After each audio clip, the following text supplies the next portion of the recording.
That 8 cube ఎంత? 2 cube మనకు తెలుసు కదా, 8 అంటే 2 క్యూబ్ అని తెలుసు కదా. We call 2 the cube root of 8. అంటే ఇక్కడ మీరు మన స్క్వేర్స్ మీకు అర్థమై ఉంటే ఇక్కడ క్యూబ్ అర్థమవుతుంది. ఏం చెప్తున్నాడంటే ఏదైనా ఇప్పుడు సపోజ్ 2 క్యూబ్ ఉంది, ఓకే, 8 అయింది అనుకోండి. ఓకే, ఈ 2ని మనము క్యూబ్ రూట్లో ఎలా చెప్తామంటే 2 is equal to cube root of 8 అని ఇలా రాస్తామన్నమాట. ఓకేనా.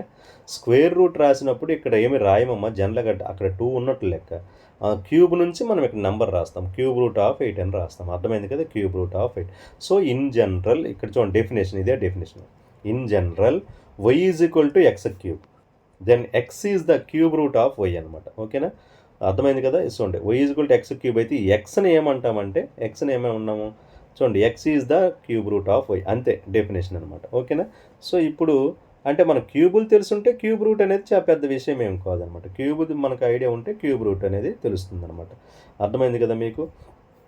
ఇప్పుడు సింపుల్గా చెప్పాలంటే క్యూబ్ రూట్ ఆఫ్ 1000 ఎంత అవుతుందని మీకు అడిగాడు అనుకోండి, క్యూబ్ రూట్ ఆఫ్ 1000.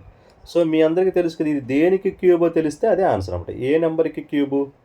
10కి క్యూబ్, అదే ఆన్సర్. అంటే క్యూబ్ రూట్ ఆఫ్ 1000 వాల్యూ 10 అనమాట. రైట్, అర్థమైంది అనుకుంటా.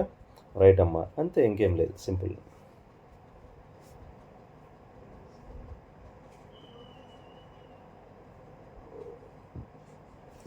ఓకే, ఇక్కడ చూడండి 3375 ఈజ్ ఏ పర్ఫెక్ట్ క్యూబ్ అని అన్నాడు.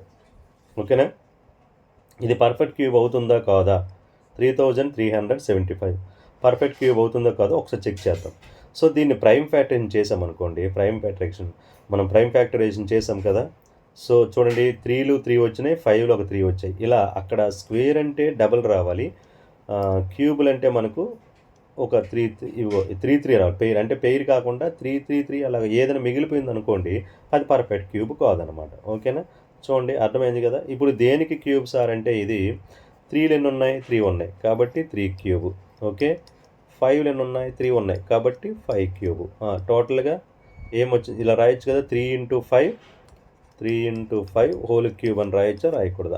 3 ఇంటూ 5 హోల్ క్యూబ్. 3 5 15 అంటే 15 క్యూబ్ అనమాట అది. ఓకే, సో ఇలా మనము ఏదైనా నెంబర్ ఇచ్చి అది ఏ నెంబర్ క్యూబ్ అంటే మనం ప్రైమ్ ఫ్యాక్టరేషన్ చేసి చెప్పొచ్చు. ఇది ప్రైమ్ ఫ్యాక్టరేషన్ ఆల్రెడీ చెప్పాను, మళ్ళీ మనము ఎక్సర్సైజ్లో మళ్ళీ డిస్కస్ చేద్దాం. రైట్ అమ్మా, ఎస్. నెక్స్ట్ ఇక్కడ చూడండి, ఈజ్ 500 ఏ పర్ఫెక్ట్ క్యూబ్ అన్నాడు. ఎస్, 500 అనేది పర్ఫెక్ట్ క్యూబ్ అవుతుందా అని అన్నాడు. 500 ఎలా రాయొచ్చు? 500 కదా, నేను మళ్ళీ సపరేట్ చేయని ఇక్కడే చేసేవచ్చు. చూడండి 500 5 టేబుల్ అవుతుంది కదా, 500 ఓకేనా, అలా అనమాట. నెక్స్ట్ మళ్ళీ 5 టేబుల్ చేసుకోవచ్చు, లేదా 2 టేబుల్ చేసుకోవచ్చు. 5 టేబుల్ చేద్దాం. 5 2 10 కదా, 5 2 10 ఓకేనా. ఏమైంది, ఇదిగో 5 టేబుల్ 20 వచ్చింది. మళ్ళీ 5 4 ఓకే, మళ్ళీ 4ని 2 2 చూడండి 5లు 1 2 3 వచ్చాయి, కానీ 2లు మాత్రం 2 వచ్చాయి. ఇదిగో 5లు 3 వచ్చాయి, ఓకే, నో ప్రాబ్లం, క్యూబ్ వచ్చింది. 2లు మాత్రం క్యూబ్ రాలేదు కదా, అంటే ఇది పర్ఫెక్ట్ క్యూబ్ కాదు అని అర్థం. ఇలా ఓకేనా, అంతే సింపుల్. ఇలాంటివి మనం చేద్దాం తర్వాత, మనం నెక్స్ట్ ఎక్సర్సైజ్లో చేద్దాం. ఓకే, ఫిగర్ ఇట్ అవుట్లో చేద్దాం. రైట్, నెక్స్ట్ చూడండి, find the cube root of these numbers అన్నాడు. Find the cube root of these numbers.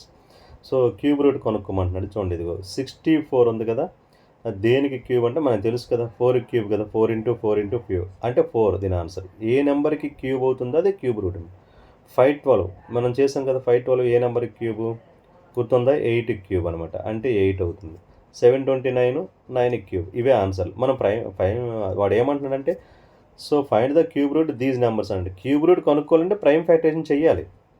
But చిన్న నెంబర్సే కదా, మనం తర్వాత చేద్దాం. ఓకేనా, ఇప్పుడు మీకు కావాలంటే ఇప్పుడు ఇది చూడండి ఒకసారి 512 కానీ 729 చేద్దామా? 729 చేద్దాం, మీకు చేసి చూపిస్తాను ఒకటి. ఓకే, ఎలా చేయాలో ప్రైమ్ ఫ్యాక్టరేషన్ అనేది చెప్తాను. ఓకే, చూడండి ఒకసారి. ఇప్పుడు 729 చేద్దాం. 729కి ప్రైమ్ ఫ్యాక్టరేషన్ చేద్దాం. ఒకసారి చూడండి, ఇదిగో ఇక్కడ చూడండి 729. ఇప్పుడు ఇవి 3 టేబుల్ అవుతుందా కాదా? 2 టేబుల్ అవుతుంది కదా, 3 టేబుల్ అవుతుందా కాదా అనేది మనం చెక్ చేయాలి. 3 టేబుల్ అవుతుందా కాదా అంటే చూడండి ఒక్కసారి అవుతుంది. ఎలా చెప్పారు సార్ అంటే 7 + 2 9, 9 + 9 18. సో 18 అంటే సమ్ ఆఫ్ ద డిజిట్స్ 3 టేబుల్లో, అంటే ఈ డిజిట్స్ యాడ్ చేస్తే అది వచ్చే ఆన్సర్ 3 టేబుల్లో ఉంటే అది 3తో డివిజిబుల్ అవుతుంది. చేద్దాం. 3 టేబుల్లో 3 2s are 6. 7లో 6 పోతే ఇక్కడ 1 మిగులుతుంది, 2 డౌన్ చేస్తాం. అర్థమైంది కదా, 3 2s 6. ఇక్కడ 6 చేసుకున్నాం అనుకోండి, ఇది మీకు అందరికీ రావాలమ్మా. సో మీకు ఇక్కడ కావాలని చెప్తాను చూడండి, ఇక్కడ ఎలా డివిజన్ చేయాలో ఎవరికైనా డౌట్ ఉన్న వాళ్ళు ఒకసారి చూడండి. ఇది కొంతమంది డౌట్ ఉంటుంది. సో 3 నేనేమంటున్నానంటే 3 2 6 అని వేసాను కదా. సపోజ్ ఇక్కడ 6 వేసుకోండి ఊరికే. 6 7లో 6 తీస్తే ఎంత ఉంటుంది? సబ్ట్రాక్ట్ చేస్తే 1 ఉంటుంది కదా. ఇక్కడ 1 వేస్తాము. 1 అవును కదా, డివిజన్ అలాగే చేస్తాం. ఇక్కడ 1 ఉంటుంది. 1 వేసి వెంటనే 2 డౌన్ చేస్తాం కదా. ఎంత అయింది? 12 అయింది. ఆ 12 అని ఇప్పుడు చేయాలన్నమాట. 3 4 12 అని, అది నేను చేస్తాను. ఓకేనా. సో ఇక్కడ 1 ఉంటుంది, ఇక్కడ 2 డౌన్ చేసుకుంటే 12 అయింది. 3 4 12, 3 3 మళ్ళీ అగైన్ ఏ టేబుల్ వద్దో చూద్దాం. ఓకేనా. 3 8 24, 3 1 3. ఓకేనా. మళ్ళీ 3 టేబుల్ అవుతుంది, అవునా కదా. 8 + 9 కదా, అందుకు 3 టేబుల్. 3 2 6, ఇంకా 2 ఉంటుంది, ఇక్కడ 1 21, 3 7 అగైన్ మళ్ళీ 3 టేబుల్. 3 9 మళ్ళీ 3 టేబుల్.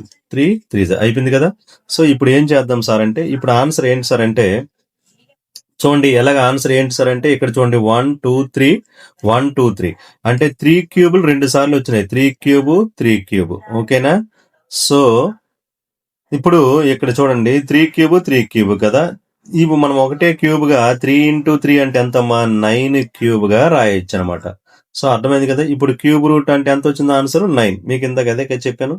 సో అర్థమైందా. ఇలా చేస్తాము మనం prime factorization. Right, very good. Next successive differences అని అన్నాడు. సో ఒక్కసారి చూద్దాం. సక్సెసివ్ డిఫరెన్స్ అంటే ఇక్కడ ఇచ్చాడు పర్ఫెక్ట్ స్క్వేర్స్, అంటే పర్ఫెక్ట్ లెవెల్ 1 లెవెల్ 2 అని 2 ఇచ్చాడు. ఓకేనా. చూడండి ఇక్కడ లెవెల్ 1లో 1 4 9 16 25 36 అని ఇచ్చాడు. ఓకే. చూడండి వీటి డిఫరెన్స్ చేయండి. సో 4లో 1 తీస్తే 3, 4లో 9 5 7, అలాగే 9, అలాగే 11. ఓకే, ఇది మీకు అర్థమైంది కదా, సక్సెసివ్ డిఫరెన్స్ అనమాట. అలా డిఫరెన్స్. నెక్స్ట్ చూడండి 5లో 3 తీయండి 2, 7లో 5 తీయండి 2, 9లో 7 2, 11లో 9 2. అంటే సేమ్ వచ్చాయి లేదా అంటే 11 1 11 2కి ఇవి సేమ్ వచ్చాయి. అది ఇంతవరకు బాగుంది. అయితే ఏముంది సార్ చూద్దాం మరి నెక్స్ట్ ఏంటో. Okay. Next compute successive difference over levels for perfect cubes until all the differences at level or the same. What do you notice? చూడండి ఒకసారి వాడేమంటుందంటే, ఇది మనము ఇప్పుడు ఉంది కదా 1 8 క్యూబులు ఇచ్చాడు కదా, దీన్ని మీరు ఎలా చేస్తారంటే ఒక్కసారి చూడండి, నేను ఇక్కడే చేస్తాను చూడండి ఒకసారి. వీటి డిఫరెన్స్ ఎంత చూడండి, వీటి డిఫరెన్స్ ఎంత చెప్పగలరా? ఎంత? 8లోంచి 1 తీస్తే 7, 27లోంచి 8 సబ్ట్రాక్ట్ చేస్తే ఎంతమ్మా 19, అలాగే 64లో 27 ఎంత 37, 125లో 64, 125లో 64 అంటే 61 వస్తుంది. 216లో 125, 216 - 125 ఎంతమ్మా 91. ఎస్, ఓకే, ఇంతవరకు బాగుంది. ఇప్పుడు నెక్స్ట్ ఇప్పుడు ఏం చేద్దామంటే, ఇదిగో థర్డ్, ఇప్పుడు సెకండ్ లెవెల్ అయింది కదా, మనము సెకండ్ లెవెల్తో అక్కడ ఆన్సర్ వచ్చింది. అబ్జర్వ్ చేశారు ఎక్కడ? స్క్వేర్లో. ఓకే, సెకండ్ లెవెల్కి ఇది లెవెల్ 2, ఇది లెవెల్ 1, ఇది లెవెల్ 2. ఓకేనా, లెవెల్ 2 అక్కడ చేసినట్లే. ఓకే, ఇంతవరకు బాగుంది. ఇప్పుడు నెక్స్ట్ మనకు ఆన్సర్ వచ్చిందా అంటే, వాడు ఏమంటున్నాడంటే అన్ని సేమ్ నెంబర్స్ వచ్చేటట్లు మనం సక్సెసివ్ డిఫరెన్స్ చేయమంటున్నాడు. చూడండి ఇక్కడ చూడండి చూడండి ఇక్కడ ఈ డిఫరెన్స్ చేద్దామా. ఈ రెండుల మధ్య డిఫరెన్స్ చేయండి, ఎంత వచ్చింది? 12 వచ్చింది. ఎంతమ్మా 12. ఈ రెండుల మధ్య డిఫరెన్స్ చేస్తే ఎంత? 18. ఓకే, 18 వస్తుంది. ఈ 61 - 37 ఎంత వస్తుందమ్మా? 24 వస్తుంది. ఓకేనా, 24. అంటే సబ్ట్రాక్షన్ మరి ఎంత టైం లాంగ్ అవుతుందని నేను డైరెక్ట్ చెప్తున్నాను మీకు. 91లో 61 డిఫరెన్స్ ఎంత ఉంది? 30 కదా. సో 30. ఓకేనా, ఇంతవరకు బాగుంది. ఇప్పుడు వీటిని మళ్ళీ సపరేట్ చేద్దాం. ఓకేనా, ఇప్పుడు ఇదో ఈ లెవెల్. ఓకే, ఇది ఇక్కడ సపరేట్ చేద్దాం. ఓకే, 18లోంచి 12 తీస్తే ఎంతమ్మా? 18 - 12 చూడండి ఎంత? 6 కదా, 6. 24లో 18 సపరేట్ చేసినా కూడా 6ఏ. 30లో 24 చేస్తే 6. చూసారా, ఈ లెవెల్ ఇక్కడ అనమాట మనకు సేమ్ వచ్చేది. చూసారా. ఓకే, క్యూబులు ఇచ్చినప్పుడు మనకు ఏమొచ్చింది? ఇదిగో ఈ మనం చేసే థర్డ్ లెవెల్ దగ్గర మనకు ఈక్వల్ వచ్చింది అనమాట. ఓకేనా, ఇదిగో ఇది లెవెల్ 1 లెవెల్ 2 లెవెల్ 3 అనమాట. ఓకేనా, రైట్ అమ్మా, చూసారు కదా. ఓకే, బాగుంది. నెక్స్ట్ చూద్దాం. ఓకే.